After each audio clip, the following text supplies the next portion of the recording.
Looks like rain's on the way. Better go bring in the outdoor TV. Not the waterproof TV, mind you, the regular TV I keep outside. Surely something like that would take hours, maybe days to disassemble. Why would I keep a normal TV outside? It can't be that simple, can it?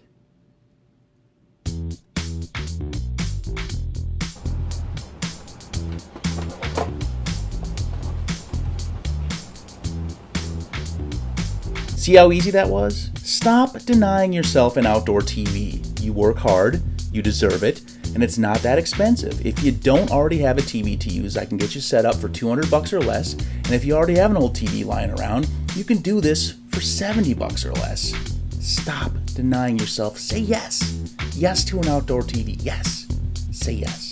Look at my face. Look at it. That is the face of a man who works his fingers to the bone, yet has somehow managed to find true peace in an outdoor TV. Look at this text I sent my wife, and I quote, "We made it, girl. We made it."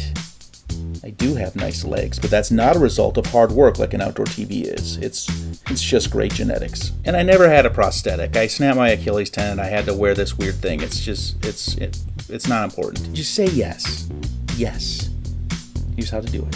First, let's start with my setup. I'm using an old 19-incher right now, but it's late in the season and I will be upgrading next spring to something like the following. This is a 32-inch TCL TV with Roku built into it. You literally just need to mount it, plug it in, and turn it on. The key is in the mount. You want a quick-release TV mount. One plate stays fixed on the back of your TV while the actual mount stays mounted outside. When you need to take the TV inside, you just unplug it, slide it out of the mount, and walk away. Now let's run some numbers. Let's say you have an existing TV you're not using. That's $0. Then you just need a quick release mount, which let's say runs about $30. There are much cheaper ones, just poke around on Amazon. And you'll need something to facilitate streaming. I like the Chromecast because it's cheap, doesn't require its own remote, and it works with plenty of streaming services. I use a Chromecast in my current setup, which I think works well. I can even use a laptop running the Chrome browser to sling Comcast TV out to the Chromecast. There's no need for a cable box or to run cords. This streamable Comcast setup is supposedly coming to Roku at some point, which is why I like that TCL TV with Roku built in.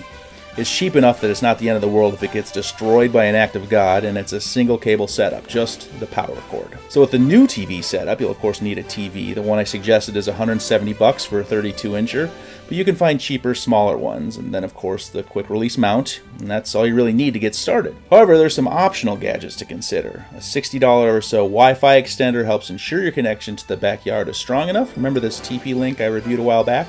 It's working well for this setup. I also purchased a small cheap tarp that I toss over the TV each night. You could just attach the TV and bring it indoors, of course, or you could buy an actual outdoor TV cover in the $30 to $40 range. I picked up a right angle power cord as well. They're cheap because I don't like the regular power cord sticking straight out the back of the TV since my mount sits flush. And then if you'll need to run an extension cord or cords, these inexpensive watertight cord locks can keep your cabling from getting wet. That's about it. If it rains, I generally unplug the TV and the Chromecast from the outdoor outlets and bring the TV inside, but leave the cords hanging in place with the sockets and connectors pointing downward.